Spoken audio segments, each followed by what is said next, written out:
নবী তুমি আমার হয়ে যাও, আমি তোমার তুমি আমার, আমি তোমার তুমি আমার, একবার কথা দাও নবী তুমি আমার হয়ে যাও, নবী তুমি আমার হয়ে যাও।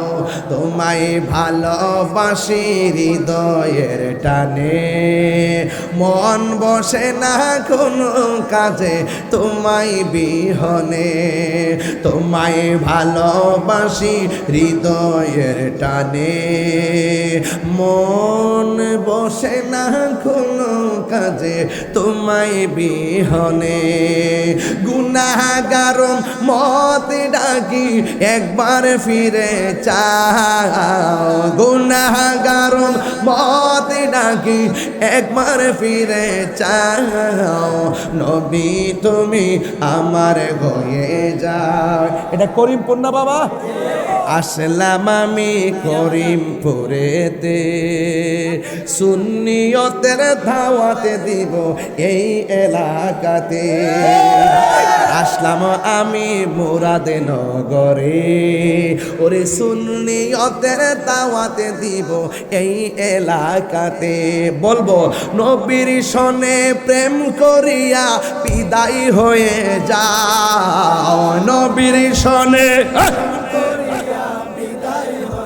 যাও, নবী তুমি আমার হয়ে যাও। বলুন নবী তুমি আমার হয়ে যাও, আমি তোমার তুমি আমার, আমি তোমার, একবার কথা দাও নবী তুমি আমার হয়ে, নবী তুমি আমার হয়ে যাও, নবী তুমি আমার হয়ে যাও, নবী তুমি আমার হয়ে যাও। ইমাম আলী আকবরের গলার মধ্যে একটা তীর মারছে, তীর মাইরা কণ্ঠটারে ছিদ্র করে বালাইছে। এবার একবার ইমাম আলী আকবর দৌড়াইয়া তার বাবার কাছে গেছে, যাইয়া ডাক দিয়া, আল্লাহু আকবার শুরু হবে, যাইয়া ডাক দিয়া কয় বাবা গো,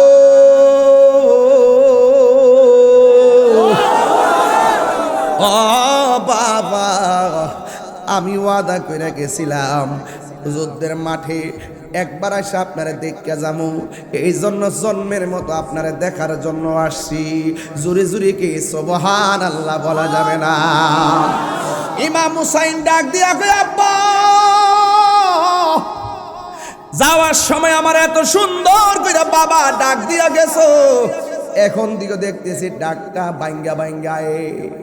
ইমাম আলী আকবর কয় বাবা গো, ওরা আমার গলার মধ্যে এমন ভাবে একটা তীর ঢুকাইয়া দিছে গো, আমার কণ্ঠটারে ধ্বংস করার জন্য তীর দিয়া ছিদ্র করে ফেলাইছে। এই জন্য আমি আপনারে ডাকতে যাইলে অর্ধেকটা ডাক আমার গলা দিয়া বাইরে যায়। ও বাবা আব্বা গো, এই জন্য আপনারা আমি ডাকতে পারি। ইমাম হুসাইন জড়াইয়া ধরে কান্না শুরু করলো।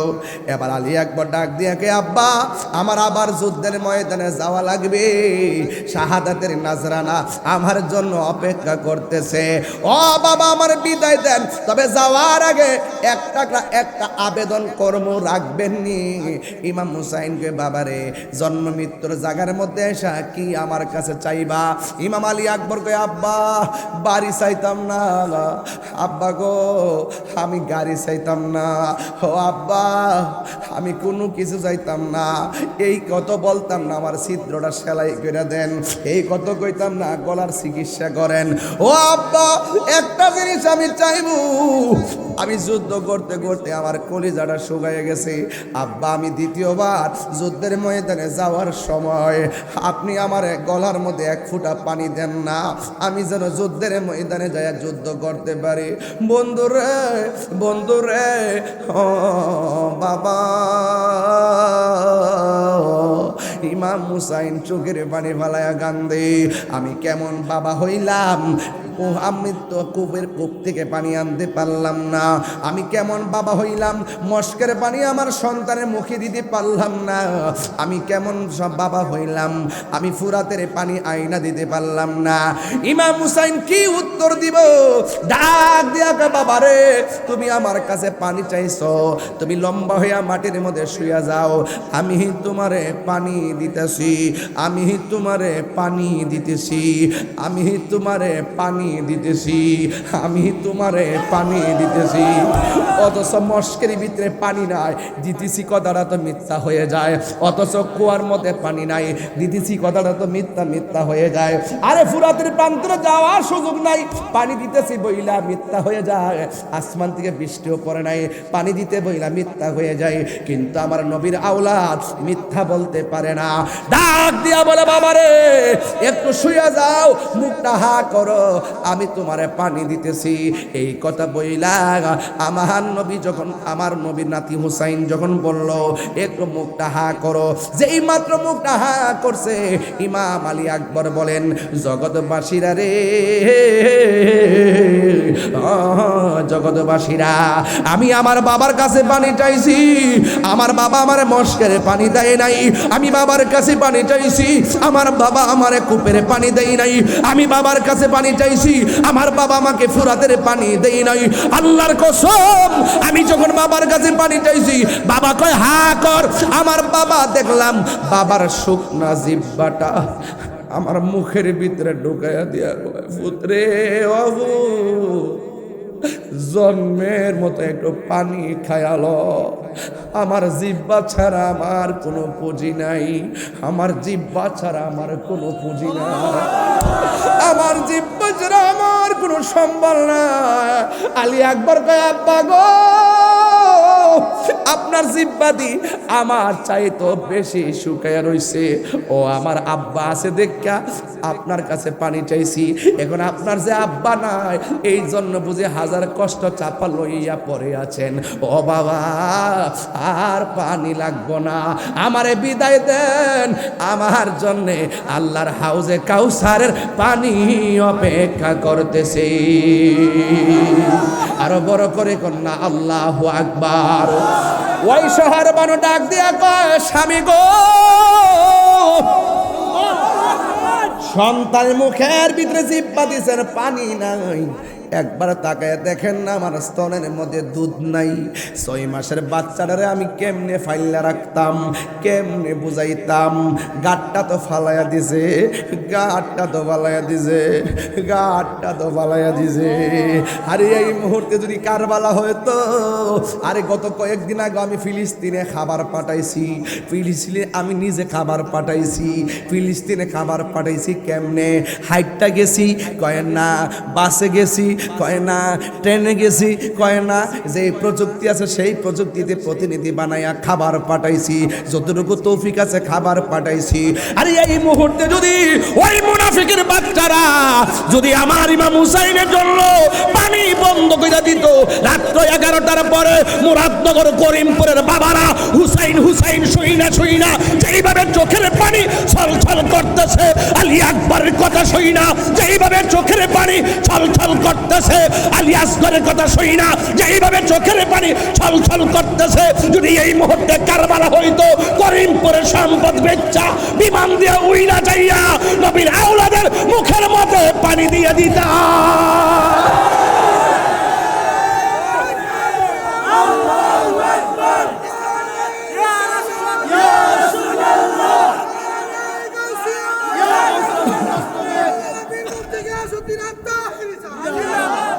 কথা বলেন ঠিক কিনা বলেন? এই জন্য তোরা কেমনে পারলি নবীর আওলাদের গলায় ছুরি চালাইতি?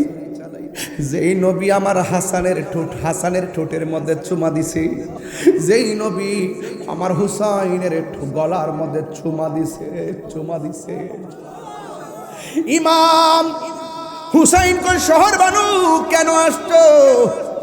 ডাক দিয়া বলে, স্বামী গো, স্তনের দুধটা শুকাইয়া গেছে, আমার আলী আসগর 6 মাসের বাচ্চা গাটটা ফালাইয়া দিছে, একটা বার লয়া যান না, এদের কাছে যায় এক না পানি দেওয়ার জন্য। ছোট বাচ্চা দেখলে তাদের মায়া লাগতে পারে, আরে কাফেরের মায়া আছে কিন্তু মুনাফিকের মায়া নাই। কথা ঠিক কিনা? মুনাফিকের কি নাই? আরে বড় করে এখন না, মুনাফিকের কি নাই? মায়া। এই জন্য এমন মুনাফিক করিমপুর আছে না নাই? আমি যে কথাগুলো বলতেছি অনেকের গাত্র দাহ হয়ে যাচ্ছে, আর প্রেমিক যারা তাদের কলিজাটা উজালা হয়ে গেছে। আমি কি দলিলের বাইরে কথা বলতেছি? তাহিরি পাতলা ওয়াজ করে না, শুধু বুঝাইতে চাই ইসলাম জিন্দা হতা হয় হার কারবালা কে বাদ। এই মুহূর্তে মুরাদনগরে কেউ যদি আমার নবীরে গালি দেয়, দাঁত প্লাস দিয়া খুললে ফেলাবো।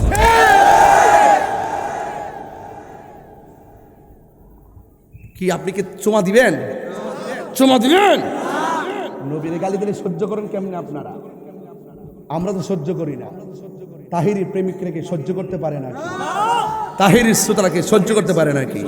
পরিষ্কার কথা হলো, এই মুহূর্তে কারবালা হইলে আমরা হুসাইনের পক্ষ নিতাম। এত বছর পরও আমরা হুসাইনের পক্ষে। কিয়ামত পর্যন্ত নবীর আশিকরা আহলে বায়তের পক্ষে থাকবে। কথা বলেন ঠিক কি না? এত কোনো সন্দেহ?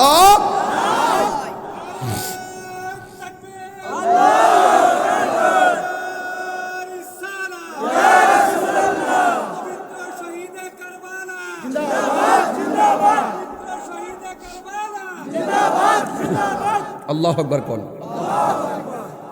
ওই শহর মানুষ ডাক দিয়া বলে, স্তনের দুধ শুকাইয়া গেছে রে, পানির জন্য গাট্টা ফেলাইয়া দিছে, একবার লইয়া যান না, একটু পানি দিবেনি। ইমাম হুসাইন তো বেলায়েতের পাওয়ারওয়ালা, ইনি তো তাদের চরিত্রটা জানে। কথা বলেন ঠিক কিনা? ইমাম হুসাইন ও শহর মানুষ দিবে না রে, তারা পানি দিবে না। এদের অন্তরে দয়াও নাই, মায়াও নাই। এরপরেও মার মন তো আর মানে না। সান্ত্বনা দেওয়ার জন্য সন্তানকে নিয়ে গেলেন তুর পাহাড়ে, ওই ফুরাতের প্রান্তরে। ওই বিয়াদবরা এমন জোরে তীর মারছে, আলিয়াসগড়ের গায়ের মধ্যে লেগে গেছে। ইমাম হুসাইন কয়, আমি আমার সন্তানটারে নেওয়ার সময় দেখছি ঘাটটা ফালাই উড়াইতে পারে না, চোখ দুইটা খুলতে পারে না। যখন তীরটা লাগলো আমি তাকায় দেখলাম আমার জাদুমণি আমার দিকে তাকায় রইছে, চোখের ভাষায় যেন বলতেছে, আব্বা আর পানি লাগবে না গো, আমি আল্লাহর হাউজে কাউসারের পানি পান কইরা বালাইছি। এই বিয়াদবদের দুশমনী শুধুমাত্র হুসাইনের সঙ্গে নয়, ওই মুনাফিকদের দুশমনী হলো নবীর বংশ ধ্বংস করতে হবে। এই চিন্তা ভাবনা নিয়ে নাইমা গেছি। একের পর এক আলী আকবর শহীদ হয়ে গেল, আলী আসগর শহীদ হয়ে গেল, জৈনাল আবদিন বন্দী হয়ে গেল, হুর শহীদ হয়ে গেল। ও বন্ধুরে বন্ধুরে, শুধু তাই নয়, আব্বাস শহীদ হয়ে গেল। লাস্টে শুধুমাত্র ইমাম হুসাইন ঘোড়ার উপরে উঠলেন, গায়ের মধ্যে কাপড়টা লাগাইয়া জৈনবের বইলা যায়, জৈনব আমি যদি শহীদ হইয়া যাই, আমার মেয়ে সখিনারে তুমি দেখার,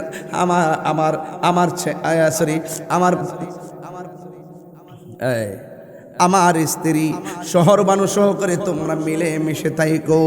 ও বন্ধু, ইন দি মিন টাইমে কয় আমার জয়নালের সঙ্গে তোমরা ভালো সান্ত্বনা দিয়া রাখো। এই কথা বইলা হুসাইন ঘোড়ার উপর উঠলেন, তো একেবারে ফুরাতের প্রান্তরে গেল। আল্লাহু আকবার কোন নাকি লেগে আব্বা। আর এই মুহূর্তে যদি হুসাইনকে পাইতাম আমরা পিছনে পিছনে যাইতাম। কথা কোন ঠিক কিনা বলেন? ইমাম হুসাইন যুদ্ধের ময়দানে গেল। যুদ্ধের ময়দানে যাওয়ার আওয়াজ করে এখন ইমাম হুসাইনের গায়ের মধ্যে কি গায়ের জোর না বেলায়েতের জোর? কোনোভাবে হুসাইনের সঙ্গে পারে না, কিন্তু ঘোড়াটারে তীর মাইরা দুর্বল বানায় ফেলাইছে। ঘোড়ার হাঁটুটা ভাঙ্গা মাটিতে পড়ে গেছে। ইমাম হুসাইনের গায়ের মধ্যে তলোয়ারের আঘাত, ইমাম হুসাইনের গায়ের মধ্যে বল্লমের আঘাত, ইমাম হুসাইন রাদিয়াল্লাহু তাআলা আনহুর গায়ের মধ্যে তীরের আঘাত। সব তীরের আঘাত লইয়া তিনিও মাটির মধ্যে পড়ে গেছে। ওই মুহূর্তে ইমাম হুসাইনের কাছে আইসা ইবনে জিয়াদের লোকেরা ডাক দিয়া কয়, হে হুসাইন, এখনো সময় আছে, আমাদের বায়াত গ্রহণ করো। হুসাইনকে চিনুসনি কেডাই আমি? আমরা দুই ভাই হইলাম জান্নাতের যুবকদের সরদার। জোরে জোরে কি সুবহানাল্লাহ বলা যাবে না? ইমাম হুসাইনের বুকের উপরে বিয়াদবরা চাপ দিয়া বসে গেছে। ইমাম হুসাইন কয়, আমার পিঠের মধ্যে আমার পায়ের মধ্যে বস, কিন্তু আমার বুকের উপরে এমনভাবে চাপ দেয়া বস না, কারণ আমি হুসাইনের বুকটা হাজারবার আমার নানার জানের সিনা মুবারকের সাথে লাগছে। এই কথা বলার পরে তারা নেমে গেছে। মুখের সামনে পানি আইনা কয়, খাইবানি? কয় না, খাবো না। এই পানির মধ্যে আলী আকবরের চেহারা বাসে, এই পানির মধ্যে আলী আসগরের চেহারা বাসে, এই পানির মধ্যে ইমাম ইবনে আব্বাসের চেহারা বাসে। এই পানি খাবো না, এই পানি পান করবো না গো। এই কথা বলার পরে ডাক দিয়ে কয়, এই ইবনে জিয়াদের গোষ্ঠী, আমারে 2 রাকাত নামাজ পড়ার সময় দে। জোরে জোরে কর না, কয় রাকাত রে বাবা? 2 রাকাত নামাজ পড়ার সময় দে। গাহের মধ্যে তীরের আঘাত লাগলো, গাহের মধ্যে বল্লমের আঘাত লাগলো, গাহের মধ্যে তীরের আঘাত লইয়া ডানে বামে সামনে পিছনে সব দিক দিয়া 72টার মতো তীর বল্লমের আঘাত লইয়া এমন পুরা তীর লইয়া লাইকা রইছে। আল্লাহু আকবার কর না। এত তীর লইয়া আমরা তো 99 জোর উঠলি নামাজ পড়ে না। কত? 99 জোরে তো শরীরে দুম দুম লাগে, বড়ই নামাজটা ফিরালাম, একটু জোর উঠলি নামাজ পড়ে না। এতগুলা তীরের আঘাত লইয়া কয়, আমার 2 রাকাত নামাজ পড়ার সময় দে। 2 রাকাত নামাজ পড়ল রে বাবা। এবার ইমাম হুসাইন রাদিয়াল্লাহু তাআলা আনহু 2 রাকাত নামাজ পড়লো। 2 রাকাত নামাজ পড়ে হয়ে গেছে, 2 রাকাত নামাজ পড়লেন। এবার ওই ইবনে জিয়াদের লোকেরা ডাক দিয়া কয়, হ্যাঁ হুসাইন, এতদিন নামাজ পড়লে বড় লম্বা করে পড়তা, আজকে দিন নামাজটা শর্ট করে ফেলাইছিস। এবার ইমাম হুসাইন বুঝাইয়া দিয়া গেছে, কারবালার মাঠে ওই মুনাফিকরা জামাত পড়ছে, আমি হুসাইনও নামাজ পড়ছি। এরা যদি সঠিক হইতো আমি তাদের পিছনে নামাজ পড়তাম। এরা নামে মুসলমান, হাকিকতে বেঈমান, এরা মুনাফিক। মুনাফিকদের পিছনে নামাজ পড়া জায়েজ হবে না। আরে হাত তুলে বলো আল্লাহু আকবার। ইয়া রাসূলুল্লাহ, এক লেখা নামাজ পড়ে বুঝাই গেছে, শুধু মাথার টুপি, মুখে দাড়ি, 5 ওয়াক্ত নামাজ, কপালের মধ্যে দাগ, কিরার মধ্যে দাগ, ফালাইলে কোনো কাজ হবে না যদি অন্তরে আহলে বায়াতের মহব্বত না থাকে। কথা বলেন ঠিক কিনা? 2 রাকাত নামাজ পড়ছে। ইমাম হুসাইনে কয়, আজকের নামাজ যদি আমি লম্বা কইরা পড়ি, তোরা বলবি আমি মরণের ডরে নামাজটারে লম্বা করছি, এই জন্য আমি তাড়াতাড়ি নামাজ পড়ছি। কেন? নবীর প্রেমিকেরা দিশাহারা মরণের ভয় করে না, প্রেম তো মরে না। সবাই কর না, নবীর প্রেমিক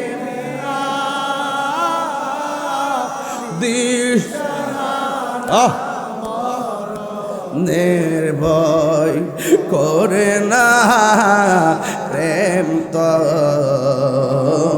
মরে না। হায়রে প্রেম করেছে আয়ুব নবী, তার প্রেমে রহিমা বিবি গো। আরে 18 সাল কি রাখাইলো, তবু প্রেম তো ছাড়ে না, প্রেম তো মরে না। নবীর প্রেমিকেরা দিশাহারা মরণের ভয় করে না, প্রেম তো। একটু মায়া করে কর না, প্রেম তো। ইমাম হুসাইনের গলার মধ্যে ছুরিটা চালায় দিল। আল্লাহু আকবার জোরে কর না কেন?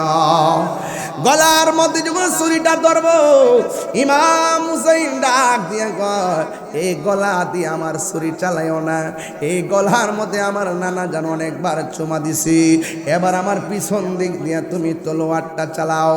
এবার মাথাটারে বালুর নিচে কানের লতি পর্যন্ত ঢুকাইয়া দিয়া পিঠের মধ্যে যখন ছুরিটা চালাইয়া দিল, এবার ডাক দিয়া কয় আমার চেহারাটারে মাটির নিচে ডাবায়া না দিয়া আমার নানা জানের রওজা মুবারকের দিকে আমার চেহারাটারে ফিরাইয়া দাও। পৃথিবীর মানুষ, আমি যদিও মদিনায় যাইতে না পারি রে, আমার নানার রওজার পাশে যাইয়া আমি হুসাইনের আখিরি সালামটা জানাইয়া দিও। ও বন্ধু, ইমাম হুসাইনের গলার মধ্যে পিঠ দিয়া ছুরিটা চালাইলো। এবার ইমাম হুসাইন কয় আমার চেহারাটারে মাটির নিচে ঢুকাইয়া দিস না, আমার চেহারাটারে আমার নানা জানের রওজা মুবারকের দিকে ফিরাইয়া দেয়, রওজা মুবারকের দিকে ফিরাইয়া দে। ইমাম হুসাইন ওই তলোয়ারের নিচে তাইকা একটা চেহারা ভেসে উঠছে, একটা চেহারা চোখে বাইসা উঠছে। নবীর বংশ সব শেষ, একটা মাত্র চেহারা বাকি আছে। এই মানুষটার নাম হলো জয়নুল আবিদিন। আর তিনি গুনগুন করে কবি বলতেছেন এভাবে, ময়ূরনা ময়ূরনা রে জয়নাল, সবাই কর না, ময়ূরনা ময়ূরনা রে জয়নাল, তুমি জয়নাল ময়ূরনা, হাইরে তুমি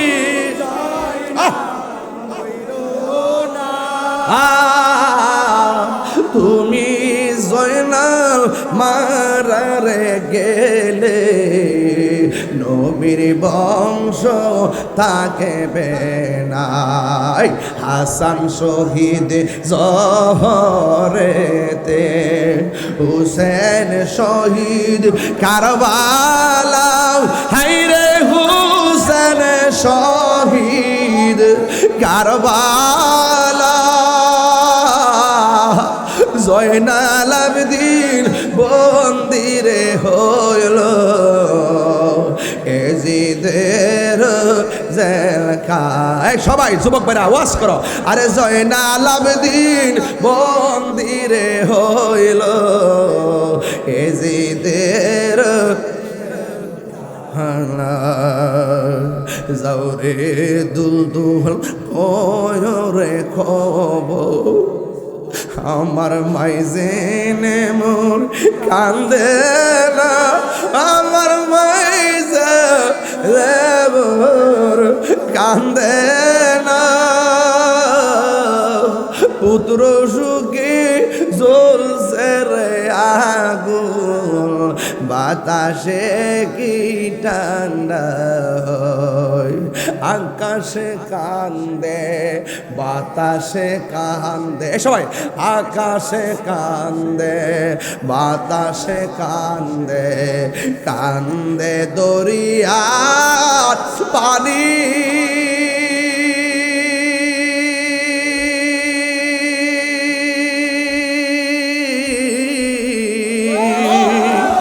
আরে দুই পুত্র হারায়া কান্দে, ফাতেমা জননী রে, হায়রে আমার সোনার চন্দ্রমণি, হায়রে আমার সোনার চন্দ্রমণি। এই আল্লাহ বলে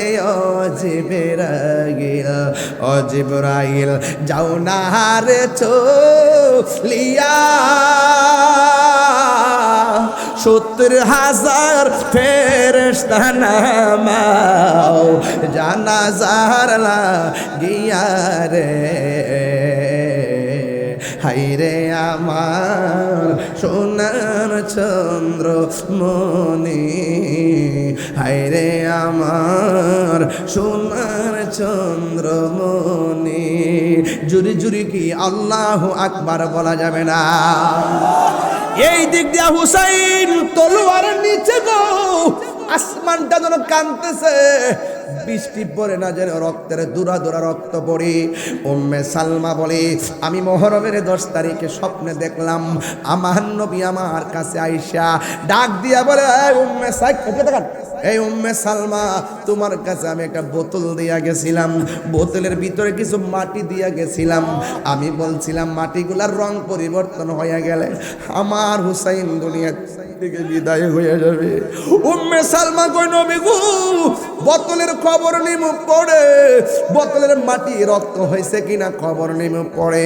আগে বলেন না আপনার দাড়ি মুবারকে কেন ভালো দেখা যায়, আগে বলেন না আপনার মাথার চুল মুবারকে কেন ভালো দেখা যায়। ও নবী গো, নবী গো, মায়ার নবী, আপনার বডি মুবারকে কেন মাটি দেখা যায়? কেন করিমপুরের মানুষ নবী নবী করে? কেন তাহিরি নবী নবী করে? কেন মুরাদনগরের আশেকে রাসূলরা নবী নবী করে? কারণ আশেকে রাসূলরা জানে নবী দূরে নয়, নবী ইমানদার জানের চাইতে আরো নিকটে। কেন আমরা নবী নবী করি? আমরা ভালো করে জানি 100 কবরে যদি একসঙ্গে লাশ দাফন করা হয়, একই সঙ্গে যদি প্রশ্ন শুরু করা হয়, আমার নবী একই সঙ্গে সব কবরের সশরীরে থাকার ক্ষমতা আছে। আমরা এটাও জানি যে হাসরের মাঠে সবাই নাফসি নাফসি বলে কাঁদবে, ওই কঠিন মুসিবতে আমার নবী সুপারিশ করার ক্ষমতা আছে না নাই? আরো বড় করে বলুন, আছে না নাই? ও মাই বাবার আশাই মন ছোটে যাই মদিনায়, এই করিমপুরের সুর যদি শুনে তাকো, একেবার দিদার দাও না। সবাই, হে রাসূল তোমায় ভালো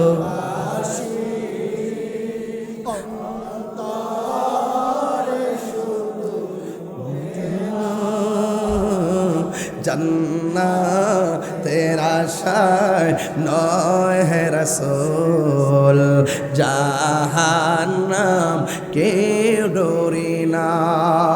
জান্নাতের আশায় নয় হে রাসূল, জাহান্নাম কেউ ডরি না। তোমায় তোমায় পাবা আশাই মন ছুটে যাই মদিনা। 3 বার কোন ইয়া রাসূলুল্লাহ। তোমায় পাবা আশাই মন ছুটে যাই মদিনা। এই পাগলের সুর যদি শুনে তাকো, একেবার দিদার দাও না। সবাই, হে রাসূল তোমায় ভালোবাসি, অন্তরে শুধু মুখে না। জান্নাতের আশায় নয় হে রাসূল, জাহান্নাম কেউ ডরি না। জান্নাতের আশায় নয় হে রাসূল, জাহান্নাম কেউ ডরি না। নবী তুমি আমার হয়ে যাও, আমি তোমার তুমি আমার, আমি তোমার তুমি আমার, একবার কথা দাও নবী তুমি আমার হয়ে যাও, নবী তুমি আমার হয়ে যাও। তোমায় ভালোবাসি হৃদয়ের টানে, মন বসে না কোনো কাজে তোমায় বিহনে, তোমায় ভালোবাসি হৃদয়ের টানে, মন বসে না কোনো কাজে তোমায় বিহনে, গুনাহগার মত ডাকি একবার ফিরে চাও, গুনাহগার মত ডাকি একবার ফিরে চাও, নবী তুমি আমার হয়ে যাও। এটা করিমপুর না বাবা? আসলাম আমি করিমপুরেতে, সুন্নিয়তের দাওয়াতে দিব এই এলাকাতে, আসলাম আমি মুরাদনগরে, ওরে সুন্নিয়তের দাওয়াতে দিব এই এলাকাতে, বলবো নবীর সনে প্রেম করিয়া বিদায় হয়ে যাও, নবীর সনে যাও, নবী তুমি আমার হয়ে যাও, বলুন নবী তুমি আমার হয়ে যাও, আমি তোমার তুমি আমার, আমি তোমার, একবার কথা দাও, নবী তুমি আমার হয়ে, নবী তুমি আমার হয়ে যাও, নবী তুমি আমার হয়ে যাও, নবী তুমি আমার হয়ে যাও। নবী বলে উম্মে সালমা বোতলটার খবর দেখো না, মনে আসেনি? ডাক দিয়া কই নবী গো, বোতলের খবর নিমু পড়ে, আগে বলেন না গায়ের মধ্যে রক্ত দেখা যায়, গায়ের মধ্যে ধুলাবালি দেখা যায় কেন? আমার নবী বলে উম্মে সালমা রে আজকে কি হয়েছে জানোনি? আমার নাতি ইমাম হুসাইনকে কারবালার ময়দানে গলার মধ্যে যখন ছুরিটা চালাইয়া দিছি, ছুরির নিচে তাইকা আমার নাতি যখন আমারে একটা বারের মতন নানা গো কইয়া ডাকটা মারছে, আমি আর মদিনা থাকতে পারি নাই। ওই কারবালার ময়দানে আমার হুসাইন আমি যে গড়াগড়ি কইরা মাটির মধ্যে গড়াগড়ি করলাম, কারবালার জমিনের মাটি আমার বডিতে লাইগা রইছে, জানি না কেমন করে ছিলেন নবী সোনার মদিনায়, জানি না কেমন করে ছিলেন নবী সোনার মদিনায়, যে সময় এজিদের দল হুসাইনের গলে তলোয়ার চালায়। এজিদের নাম নাই, এজিদের কবর নাই, এজিদের খবর নাই, হুসাইন প্রেমিকের অভাব নাই।